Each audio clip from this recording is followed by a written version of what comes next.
അപ്രതീക്ഷിതമായിട്ട് വിലാസിനി ചേച്ചിയുടെ വീട്ടിലോട്ട് പോയപ്പോഴാണ് ദാ ഈ ഒരു പുതിയൊരാളിനെ പരിചയപ്പെട്ടത്.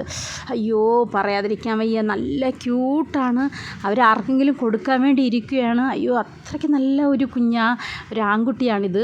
അപ്പോൾ അങ്ങനെ ഞാനിങ്ങനെ ഫോട്ടോയൊക്കെ എടുക്കുമ്പോൾ ഇങ്ങനെ ക്യാമറയിൽ തന്നെ നോക്കിക്കൊണ്ടിരിക്കുകയാണ്. ഒരു ശല്യവും ഇല്ല, പാവം പോലെ ഇരിക്കുന്നു. ഞാൻ പിന്നെ കുറച്ച് നേരം അങ്ങ് വെളിയിലോട്ട് വിട്ടു. അതിൻ്റെ അമ്മ വെളിയിലുണ്ട്.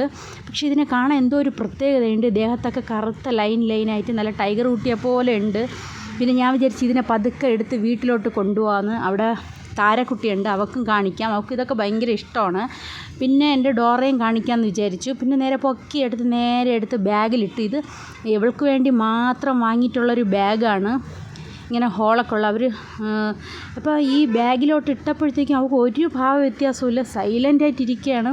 നല്ല അനുസരണയുള്ളൊരു കുട്ടിയെപ്പോലെ. നേരെ ഞാൻ എടുത്തങ്ങ് വീട്ടിലോട്ട് കൊണ്ടുപോയി. വെറും പാവമാണ്, നല്ല ഒരു ക്യൂട്ടായിട്ടുള്ളൊരു പൂച്ചക്കുഞ്ഞായിരുന്നു.